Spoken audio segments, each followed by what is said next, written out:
The high mountain wind carried the sound of laughter down the muddy street of the trading post. It was not the kind of laughter born from joy, but the cruel sort, sharp, jeering, and meant to cut. Marietta Sloane stood on the wooden planks outside the post office, her face pale beneath the wide-brimmed straw hat she had bought second-hand in Denver.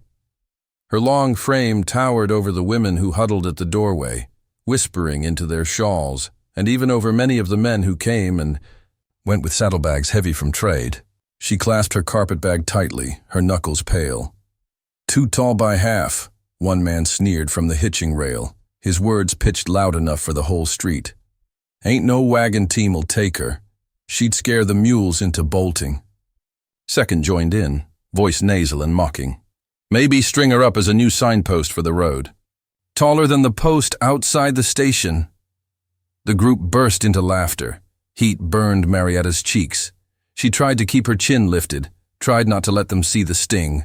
She had come west with her last coin, chasing the promise of a teaching job in Idaho, only to find the stage driver shake his head firmly when he saw her ticket. "Company's not taking you, miss," he'd muttered, refusing to meet her eyes. "Weight allowance and, well, you'd draw too much. Talk. Can't risk the trouble." He'd thrust her ticket back into her hand as if it burned. Now she was stranded and humiliated before strangers who found sport in her misfortune. Inside the trading post, the clerk folded his arms and shook his head when she begged for another option. "Ain't no freight headed north till spring. You'll have to make do in town if they'll have you. Best find charity at the mission house." His eyes slid away, already dismissing her, as if she were a burden not worth consideration. Marietta stepped back onto the stoop, blinking hard against the tears that threatened. She would not cry here, not before them. She was too used to stares, too used to whispers. But this public rejection, tore deeper than she had expected. A rough voice broke the circle of laughter. "That's enough." The crowd hushed, turning to see who had spoken. A man stood at the edge of the street, one boot braced on the rail, broad shoulders cloaked in a worn buffalo hide coat. His beard was thick, dark streaked with early gray, and his eyes beneath the brim of a weathered hat were flint hard. A rifle rested easy in his hand, though the ease did nothing to soften the power behind it. Silas Mercer, mountain man, trapper. A figure half feared, half whispered about by the townsfolk who lived in the valley. He spent most months in the high country, returning only when the snows pressed him down to trade furs and gather supplies. "She's no business of yours, Mercer," a ranch hand muttered, spitting into the mud. "She is now," Silas replied, his voice even, unhurried, but heavy as stone. He shifted his gaze to Marietta. "You looking for passage?" Her throat tightened. She nodded, though she could not find her words. "I'll take her," he said simply. The murmurs swelled. A few men scoffed, others smirked knowingly, as if they had been handed new fuel for gossip. But none dared challenge Silas Mercer directly. Marietta stared at him, uncertain whether she had leapt from one humiliation into something even more precarious. She had heard the stories, how Silas lived near Wild in a cabin miles above timberline, how he trusted no one and spoke little. But as the stares pressed into her like daggers, his offer glimmered like the only rope thrown to a drowning soul. I can work," she managed finally, her voice low. "I'll pay my way." "You'll carry your share," he said. "No more, no less." With that, Silas turned toward his mule, tethered near the freight wagon. He did not offer a hand, nor reassurance, nor even a smile. Yet his silence was different than the townsmen's, where theirs had been laced with scorn. His was simply matter-of-fact, like a river flowing the only way it could. Marietta gathered her carpetbag and followed, her long stride catching eyes once again. This time, though, no one laughed aloud. They only watched, some with pity, others with derision, as the mountain man and the too tall woman left the trading post together. The wind sharpened as they stepped beyond the last hitching rails, carrying the scent of pine and the promise of storms higher up the valley. Silas loaded her bag onto the mule's pack frame. "Name?" he asked curtly. "Marietta Sloane." He gave a short nod. "You'll walk. Mule's loaded enough." So she walked. The road stretched north, narrowing into the mouth of the canyon, where sunlight flickered on the river's restless surface. Her boots struck the dirt in steady rhythm, each step carrying her farther from the sneers and laughter of the trading post, and deeper into an unknown life with a man who had offered nothing but a chance. Silas did not speak again, but when she stumbled on a loose stone, he slowed his stride without looking back, matching her pace until she found her footing once more. It was a small thing, barely noticeable. Yet after the cruelty of the day, that single wordless act struck her like a balm, quiet proof that she was not entirely alone. Behind them, the town shrank, swallowed by distance. Ahead, the mountains rose jagged and sharp against the sky, waiting. For the first time in days, Marietta breathed deep. The air was cold, but it was clean, and it carried no laughter. Only silence, and the faint hope that perhaps, just perhaps, she might still belong somewhere in this vast, unforgiving land. The canyon narrowed until the sound of the river drowned nearly every other noise. Marietta's breath came hard as she kept pace with Silas Mercer's long stride. The mule trudged steadily behind, its pack shifting with each uneven step. For hours they walked in silence, the only words exchanged when Silas paused at a spring to refill his canteen and handed it to her without comment. By dusk, the trail curved upward into a dense stand of pine. Snow still clung to the shaded hollows, though spring sun lingered above. Marietta's legs ached, but she dared not complain. Each mile pressed her further from shame, even if the weight of uncertainty still bent her shoulders. At last, they emerged into a clearing. Smoke curled from a rough stone chimney. A cabin stood squat and weathered at the edge of the tree line, its roof patched with bark and pine shakes, its walls darkened by years of storms. Nearby, a shed leaned against the slope, and a line of pelts stretched stiff in the fading light. "This is it," Silas said flatly, leading the mule toward a rail pen. Marietta stood still, the ache in her body replaced by awe. It was no grand homestead, no place of refinement, but it was alive, sturdy, and real. A place carved from wilderness. She tightened her grip on her carpet bag and whispered almost to herself, "Home." Inside, the cabin was close and dim. A single room with a hearth, a rough-hewn table, and 2 chairs. Furs lay thick across the bed in one corner, and shelves lined with jars, tin plates, and bundles of herbs filled another wall. "You'll use the cot," Silas said, pointing to a narrow bunk against the far wall. "Keep your things neat. Stove needs wood. Water barrel's near empty. Chores don't wait." His words struck sharp, but they weren't unkind, merely practical, as though spoken 100 times before to himself. Marietta nodded quickly. "I can work," she said, eager to prove her worth. She dropped her bag on the cot and rolled up her sleeves. Within minutes, she was hauling wood from the stack outside, arms straining, breath puffing in the cold. By the time she brought the 3rd armload, sweat dampened her brow despite the chill. Silas watched silently from the table, knife in hand as he carved strips of meat for drying.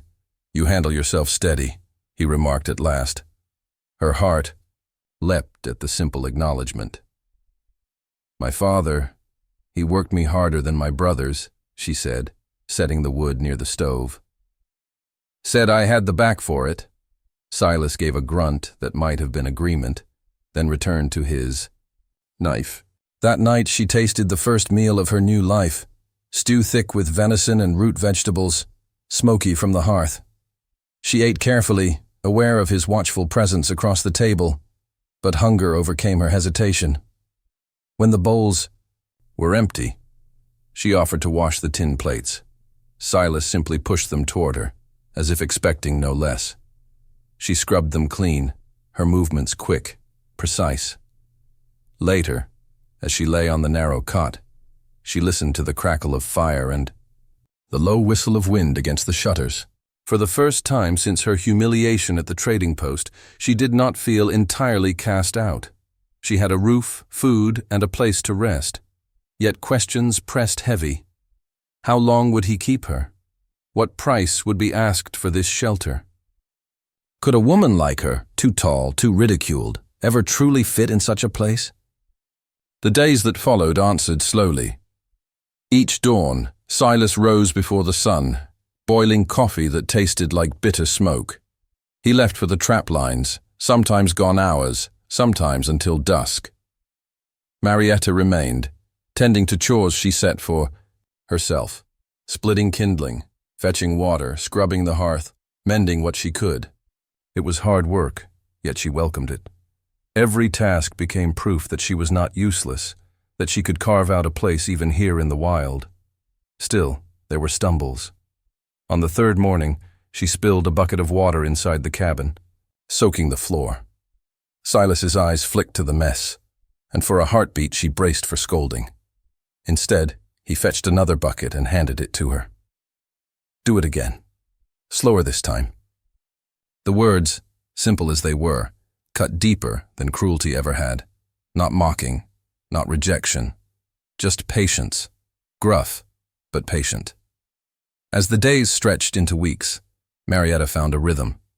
She patched a torn sleeve of his coat. She swept the floor until the dirt packed tight into the cracks. She even learned to stretch a hide across the frame, though her arms burned with the effort. At night they spoke little. Silas told her where to set the traps, how to bank the fire so it would last till morning, how to keep watch for signs of bear. She listened closely, storing each word like treasure. In those quiet moments, Marietta felt something she had not known in years. Possibility. Not acceptance, not yet, but the faint outline of it. A new life, taking shape one small act at a time. One evening, as she stepped outside to fetch more wood, the sun slipped low behind the peaks, painting the snow with crimson light. She paused, staring at the vast silence of the mountains. For the first time, she did not feel dwarfed by her own height. Out here, among the towering pines and jagged ridges, she fit. Behind her, Silas's voice called low. Don't linger. Wolves'll circle soon, she smiled faintly, lifting the wood into her arms. For once, his words felt less like warning and more like care. And so began her new life, raw, quiet, and uncertain, but hers nonetheless. The thaw came late that year. Even by May, snowmelt roared down the gullies, flooding the trail that wound between Silas Mercer's cabin and the trading post in the valley. Marietta had grown used to the rhythm of mountain life, hauling water, mending gear, stretching hides, splitting wood, but she was not yet prepared for the sudden crisis that struck without warning. It began one dawn when Silas failed to rise from his bunk. His breathing was ragged, his forehead beaded with sweat despite the bitter cold that seeped through the shutters. Marietta crossed the cabin in alarm, pressing her hand to his brow.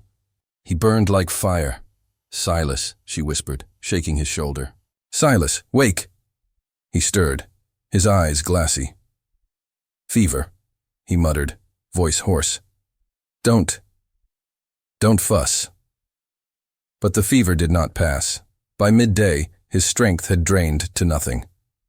Marietta watched, fear gnawing her, as the man who had carved a life out of stone and storm lay helpless, too weak to lift a cup of water. Panic clawed at her throat. She knew little of medicine beyond poultices and prayers. Yet there was no one else. No family, no neighbors, no doctor within miles. The burden was hers alone. She set to work. She boiled water, brewed willow bark tea, cooled his burning skin with damp cloths. Through the night she sat beside him, forcing sips of broth to his lips, whispering soft encouragements he scarcely heard. By morning, the storm broke over the cabin, snow swirling thick, wind shrieking through the chinks in the wall. Marietta's muscles screamed with exhaustion, but she did not falter. She hauled more wood, kept the fire blazing, and prayed aloud that he would last through the blizzard. 2 days passed before the fever eased. Silas, pale and weak, tried to sit up. "You've done enough," he rasped. Marietta set a firm hand against his chest. "No, not yet. You'll stay down until you're strong enough to walk. I won't bury you in this storm." The fierceness in her voice surprised even her, but she meant it.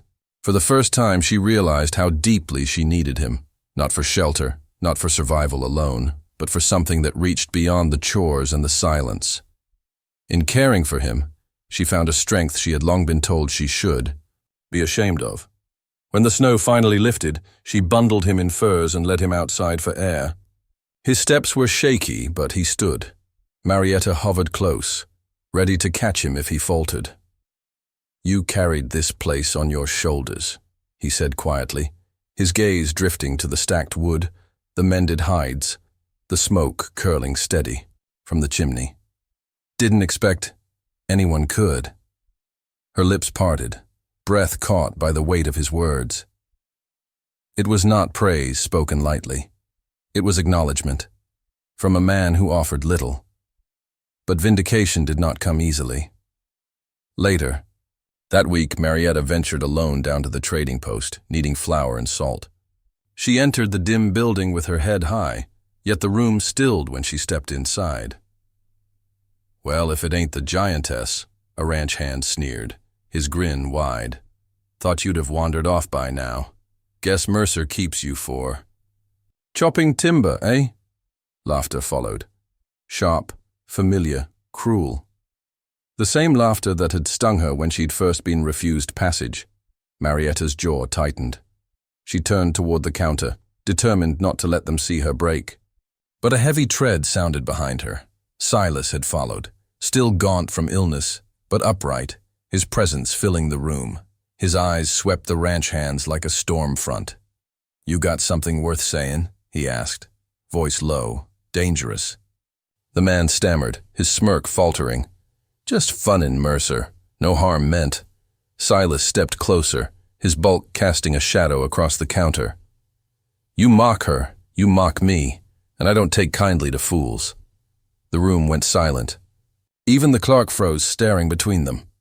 Marietta felt heat rise in her chest, not shame, but something fierce and proud.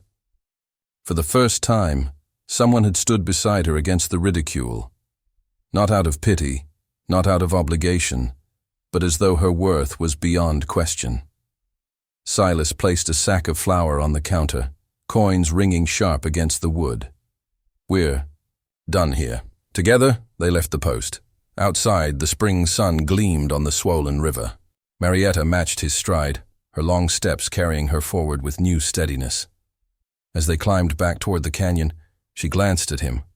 His face was still pale, his movements weary, but his eyes burned with quiet fire.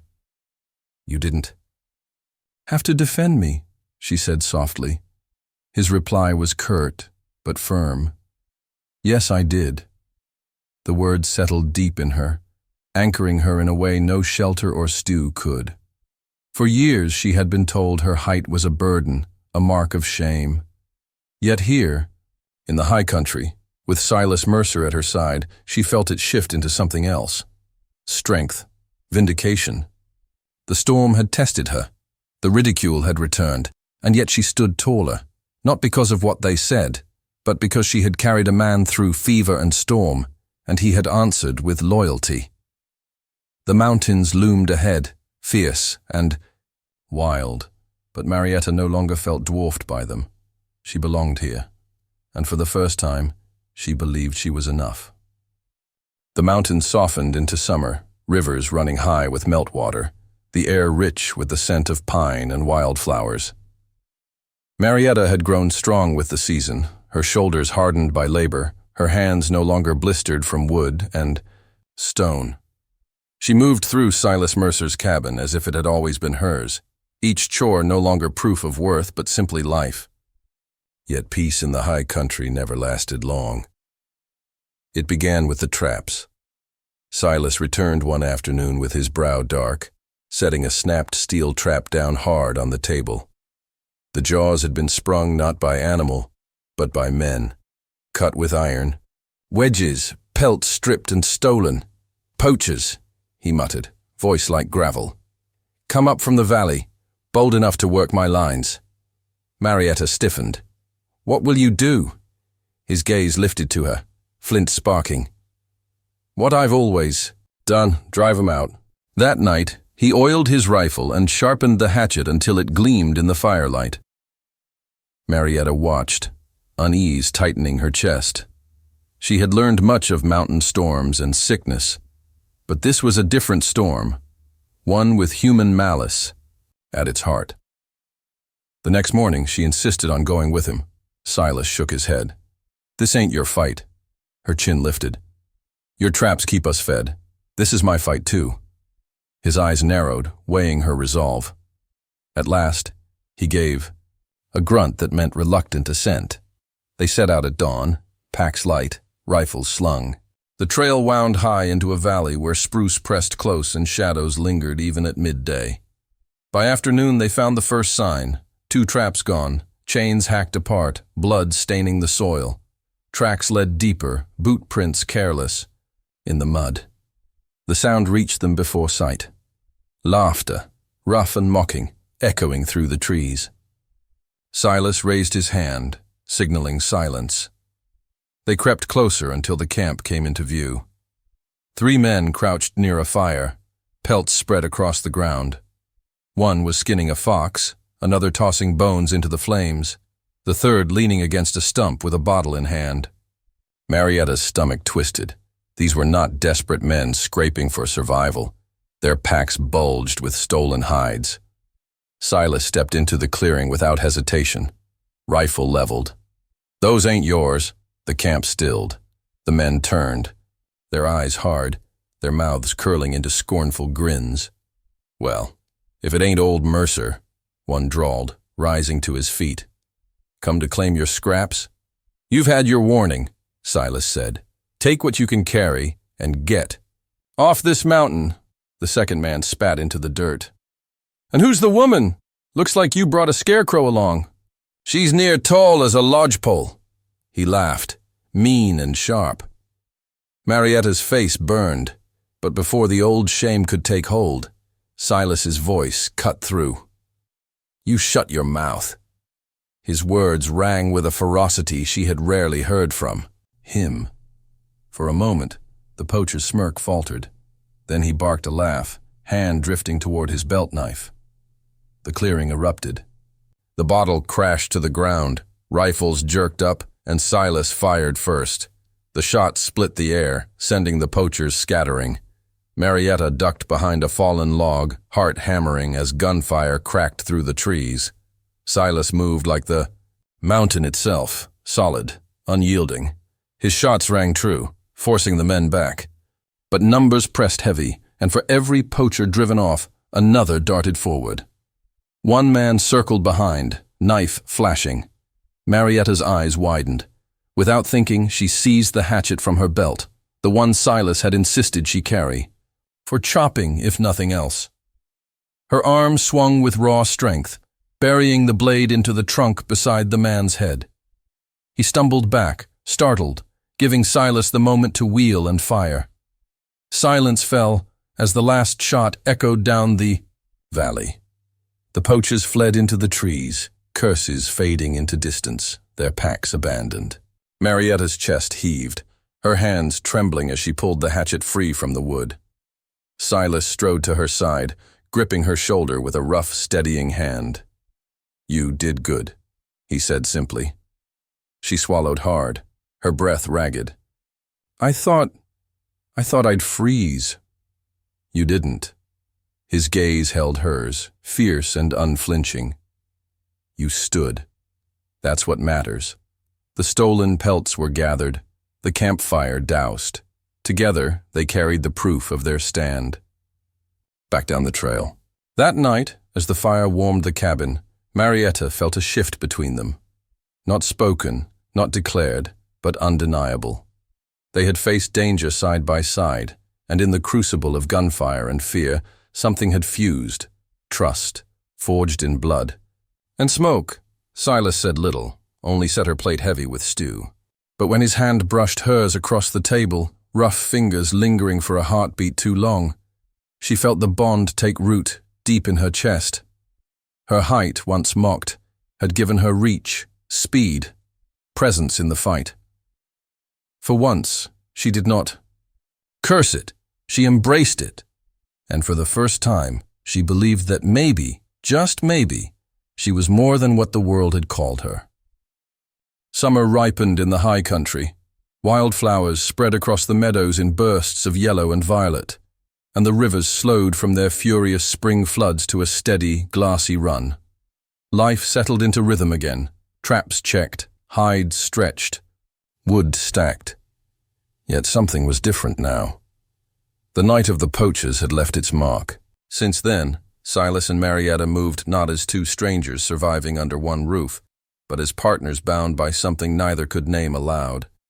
When she carried the water yoke across her shoulders, he was already cutting the wood to match her pace. When he staggered with a heavy log, she caught the far end without a word. No command, no request, simply instinct. Still, the outside world had a way of testing bonds. One Saturday, Silas hitched the mule and declared they'd head down to the summer gathering at the valley's edge, a place where ranch families, trappers, and townsfolk met for trade, food, and gossip before winter drove them back apart. Marietta's stomach twisted at the thought. She hadn't set foot among so many people since her humiliation months before. The memory of jeers still rang sharp, but Silas's steady gaze silenced her protest. "You belong here," he said, as if it were fact. The gathering sprawled across a meadow, tables laden with jars, sacks of grain, bolts of cloth, and the smell of roasting meat. Children shrieked with laughter near the creek, while fiddlers tuned their strings beneath the cottonwoods. As Marietta stepped from the wagon, heads turned. She felt the weight of their stares, the quick whispers behind hands. A tall shadow among the smaller women, she towered again as she always had. Heat crawled up her neck, but then a small hand tugged at her skirt. She looked down to find a boy of perhaps 6 years, freckled and grinning. "Mr. Mercer," he called toward Silas. "Is she your wife?" The words struck Marietta like a bell. Conversation stilled around them, ears pricked for the answer. Silas glanced at her, unreadable as always. Then he laid a hand on the boy's head. "Not yet," he said, voice even. "But she's mine to stand with." Marietta's heart thundered. Not yet. The words rang louder than all the laughter she had ever endured. The boy only grinned wider. "She's tall enough to see clear over the herd. Bet she can spot coyotes quicker than anyone." Laughter rippled. Not sharp this time, but warm. The boy's sister joined, tugging Marietta's hand eagerly. "Come help us race sticks in the creek, ma'am." For the first time in memory, her height was not mocked but admired, reframed through the innocent eyes of children. She knelt awkwardly, skirts brushing the grass, and helped them choose sturdy branches. Soon the little ones were splashing at the bank, shouting her name as though she were already part of their world. Later, when the sun slanted low, a woman from the ranching families approached. Her apron smelled of bread, her hair pinned neat beneath her bonnet. She looked Marietta over, not with scorn but with frank curiosity. "You've steadied him," she said simply, nodding toward Silas, who stood bartering hides at a nearby stall. "He's been alone too long. We all wondered if anyone could stand his silence. But you have." Marietta swallowed hard, unable to speak. The woman's smile was small, but genuine. "Children will call you Mama before long. That's how it happens out here. One day they decide it. That's the day you belong." When evening fell, fiddles played under the trees and couples spun in the dust. Silas did not dance, not the way others did. But when he extended a hand, Marietta placed hers in it without hesitation. They moved slow, almost stiff, but each step softened, their eyes meeting in a rare, unguarded moment. Around them, voices murmured, some approving, some doubtful, but none dared speak ridicule aloud, for Silas Mercer's gaze promised silence to any who tried. When the last light faded and they climbed the wagon again, Marietta turned to him, heart hammering. "Why did you say that back there?" "Not yet." His hands tightened on the reins. For a long moment he said nothing. Then softly, "Because I meant it." The road home stretched quiet, but not empty. The silence was alive now, threaded with possibility. Back at the cabin, the children's voices echoed in her ears, calling her tall, strong, quick-eyed.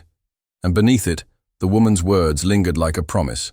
One day they decided, that's the day you belong. For the first time, Marietta believed it could be true. Not forced, not bought, not endured, but chosen. And in Silas's quiet "not yet," she heard more than a defense. She heard the beginning of a vow. By late autumn, the valley had thinned to gold. Aspens shivered in the wind, their leaves tumbling like coins, and the smell of frost sharpened the air. For mountain folk, it meant one thing. Winter was at the door. Silas and Marietta worked, side by side, stacking cordwood higher than the cabin roof, salting venison, and sealing jars of beans and dried berries. Yet even their labor couldn't prepare for the hardship that came. Snow fell early that year, first in flurries, then in storms that buried the traps and sealed the trails. The mule grew gaunt, and by December, the larder shelves stood half empty. Nights grew longer, colder. Hunger gnawed at them both. Marietta rose each morning before light, her breath a white cloud in the frozen cabin. She split wood until her shoulders screamed, then trudged into the drifts to gather kindling. When Silas spoke of waiting out the worst, she shook her head firmly. "No, waiting won't fill the stores. We go out, we find what we need." He studied her, lines of worry deep on his face. "It's 20 below, Marietta. You'll freeze." "Then I'll freeze standing, not lying down." The fierceness in her tone left no room for argument. Together, they lashed snowshoes to their boots and set out. The storm bit at their skin, wind clawing through furs. Hours passed as they slogged through chest-high drifts, setting snares and digging frozen caches where Silas had once stored meat. More often than not, they returned empty-handed. Yet each day, Marietta rose again, stronger, steadier, her tall frame cutting paths even Silas struggled to follow. One afternoon, while crossing a ridge, Silas's boot slipped on a sheet of ice. He pitched forward, tumbling into the drift below with a sickening crack. "Silas!" Marietta scrambled down after him, heart hammering. He grimaced, clutching his leg. The angle was wrong. Broken. Snow swirled, wind shrieked. Panic clawed at her throat, but she swallowed it down. There was no one else, no time to fetch help. She tore strips from her cloak, splinting his leg, with branches. Then, with a strength born of desperation, she hoisted him across her shoulders. Step by brutal step, she carried him down the ridge, through 2 miles of snow-choked forest. Her lungs burned, her legs quaked, but she did not falter. Silas, near unconscious with pain, murmured once, "Leave me. You'll die with me." She grit her teeth, voice raw. "Never." When at last the cabin came into sight, she collapsed against the doorframe, lowering him gently to the cot. Her chest heaved, muscles shaking, but he was alive. That was enough. For days after, she tended him as she had during his fever. She hauled water, chopped wood, hunted rabbits with snares, dragging every ounce of life from the frozen land. Silas, pale but recovering, could only watch. "You should rest," he said one night, as she stirred thin stew over the fire. Marietta turned, eyes blazing in the firelight. If I rest, we starve, and I am not letting this place or you slip away. His gaze softened, the hardness crumbling. You saved me, he whispered. She set the ladle down, hands trembling. No, we saved each other. Silence stretched. Then he reached across the table, his rough hand covering hers. Marietta froze. The warmth of his palm against her calloused fingers sent something fierce and fragile through her chest. He did not pull away. You belong here, he said. Not because I gave you a roof, not because you stayed, because you've made it yours. Her throat tightened, tears stinging. For years, she had been told her size was curse, her presence a burden. But here, in this small cabin, in this man's quiet words, it had become salvation. When he drew her, hand to his lips, brushing a rough kiss against her knuckles, she closed her eyes. It was not a declaration shouted across a crowd, not a vow carved in stone. It was quieter, stronger, love born of survival, tested by fire and frost. That night, as the storm raged outside, they sat together by the hearth. No grand words, no ceremony, only two souls who had endured hardship, finding in each other the steady heartbeat of home. The winters came and went, seasons folded one over another, years stitched together like pelts on a line. What began as necessity slowly grew into something that looked like permanence. By the second spring after that brutal winter, Marietta no longer thought of herself as a guest in Silas Mercer's cabin. She was the cabin, the hearth, the stacked wood, the tilled strip of soil carved stubbornly from the mountainside, all bore her mark. Word spread in the valley. At first, she was Mercer's woman, spoken with raised brows and whispers. But soon, the tone shifted. She was no longer an oddity to be mocked, but a presence to be reckoned with. The children of the valley were the first to crown her with belonging. They ran to her when she came down for gatherings, tugging at her skirts, shouting, "Mama Marietta!" The title stuck, though she bore no children of her own. She taught them letters scratched in the dirt, mended their torn sleeves, pressed cool cloths to their fevered brows when their mothers came knocking. Her height, once sneered at, now let her pluck apples from branches no ladder could reach, hoist children high on her shoulders to see fireworks or wagon parades. One autumn, Silas took her hand beneath the pine boughs, their needles dusted gold, with sun. No minister presided, no choir sang, just a circle of neighbors, children giggling in the grass, and the sound of the river threading through stone. "I got no promises but work and winters," he said gruffly, eyes fixed on hers. Marietta's heart swelled. "Then I'll take both, and the man who endures them." They were wed with hands clasped tight, their rings simple bands hammered by a blacksmith who wiped his eyes more than once as he worked. Years deepened their bond. Hardship never left. It only changed its face. Drought cracked the soil one summer, frost killed the beans another. Yet through it all, Marietta stood tall, refusing to bow. She led efforts to ration food, bartered pelts for seed, and coaxed what life she could from the earth. The valley learned to lean on her, not as novelty but as anchor. Silas's silence softened in those years, his gruff edges rounded by her steady warmth. Around the fire, he began to tell stories of the old mountain trails, his voice gentler when her hand rested in his. Once, during a flood, the rope bridge across the gorge snapped. Wagons stalled, supplies trapped on the far side.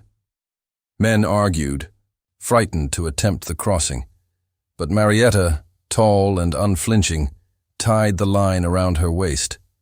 Step by dangerous step, she re-rigged the pulley against the cliff face, her height giving her reach no other possessed. When the first crate swung safely across, the valley cheered. "She saved us all," one farmer murmured. Silas's arm wrapped firm around her shoulders, pride burning quietly in his eyes. As the years ripened into decades, silver threaded through his beard, then her hair. Lines carved their faces, not from bitterness but from laughter. Storms weathered, nights survived. They had no children by blood, but none could deny the family they built. Dozens called them Mama and Papa, some grown and married, others still running wild through the meadows. And when Silas's steps slowed, Marietta's arm steadied him, just as it always had. Their love was not the blaze of youthful fire, but the enduring coals that warmed long into the night. One evening, as the sun bled crimson across the peaks, Silas stood beside her in the garden they had carved from rock. Rows of beans climbed poles, squash spread thick, flowers bloomed where once only scrub had grown. "You made this," he said, voice low. "Not me. You." She shook her head, blinking back tears. "No, Silas. We made it. Together." His hand slipped into hers, then let it stand for both of us. They lingered there until the stars crept out, watching the mountains that had once seemed so merciless now softened into guardians of all they had built. Marietta thought of the girl she had been, the one mocked, abandoned, cast aside for being too tall. That girl was gone. In her place stood a woman who had carried men through storms, re-rigged bridges, fed families, and loved fiercely. And beside her, always, was the man who had given her not charity, not pity, but a place. The legacy was not in children or land, but in belonging. In proving that worth was never measured by stature or scorn, but by the love carved into the wilderness, piece by stubborn piece. The mountains had long memories. They remembered the first snow that fell on Silas Mercer's cabin, the storms that had battered its roof, the floods that had threatened its garden. They remembered, too, the tall woman who had once arrived broken and humiliated, carrying nothing but a carpet bag and a wounded pride. Now, decades later, the cabin still stood, smoke curling from its chimney, though its timbers had darkened with age. The garden spread wide, bursting with blooms and food that nourished more than just its keepers. Children grown into adults still came to its porch, calling out, "Mama Marietta," though streaks of silver now wove through her hair. Silas aged first. His back bent, his step slowed, and his hands, once steady as iron, began to tremble. Marietta tended him as she always had, steady, fierce, unyielding. She read to him in the evenings, her voice strong where his eyes had dimmed, and guided his hands to the spoon when his grip faltered. One quiet winter night, he pressed her hand as she tucked the furs around him. "Marietta," he murmured, voice thin as the wind outside, "you gave me more than I ever thought I'd have. A home, a wife, a legacy." Her throat tightened, eyes burning. "No, Silas, we built it. Every stone, every board, every season. We carried it together." His lips curved faintly. "And when I'm gone, you'll still stand tall. Taller than any mountain." The words proved truer than she wished. By spring, Silas's chair sat empty by the hearth. The valley came together to honor him, gathering pine boughs and wildflowers, laying them over the grave they dug near the edge of the clearing where he had loved to watch the sunset. Marietta stood among them, tall as ever, but her height no longer marked her as oddity. It marked her as pillar, strong enough to bear grief, steadfast enough to carry on. Seasons turned again. She tended the cabin alone, her hands calloused, her back unbowed. Children and grandchildren of neighbors came to her still, learning to read at her table, taking her stew when their own cupboards ran dry. When storms struck, they sought her first, knowing she would have the strength to help them endure. Years later, when her hair had gone fully white, she sat by Silas's grave in the soft dusk. Her fingers traced the simple marker, worn smooth by wind and rain. She had added no grand inscription, only 2 words: "We endured." The valley whispered of her courage, of the day she carried him miles through snow with his leg broken, of the bridge she re-rigged when others despaired, of the orphans she had taken in when their parents were lost to fever. They told and retold the tale of the woman once mocked for her height, who had become the mother of the mountains. But Marietta never sought titles or praise. To her, legacy was quieter. The garden Silas had once said she made, still thriving, year after year. The cabin where laughter of children still echoed, though none bore her blood. The love she and Silas had carved from wilderness, a love that outlasted storms and silence alike. On her final morning, as dawn light spilled gold over the peaks, neighbors found her seated in her chair by the hearth, eyes closed, lips curved faintly in peace. Her hand rested atop Silas's old buffalo hide coat, worn thin but still warm, a fay. Buried her beside him under the pines, the valley gathering once more. This time, the children, grown now with children of their own, laid flowers at her grave, whispering thanks. And when the fiddles played low at the evening fire, someone spoke words that would be carried for generations. She gave us everything. The mountains bore witness. The cabin still stood, the garden still bloomed, the river still sang through stone. And within all of it, their testament endured.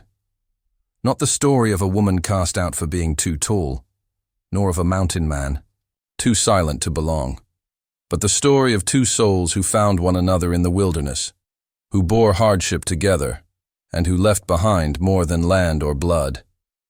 They left behind proof that love, quiet, stubborn, enduring, was legacy enough.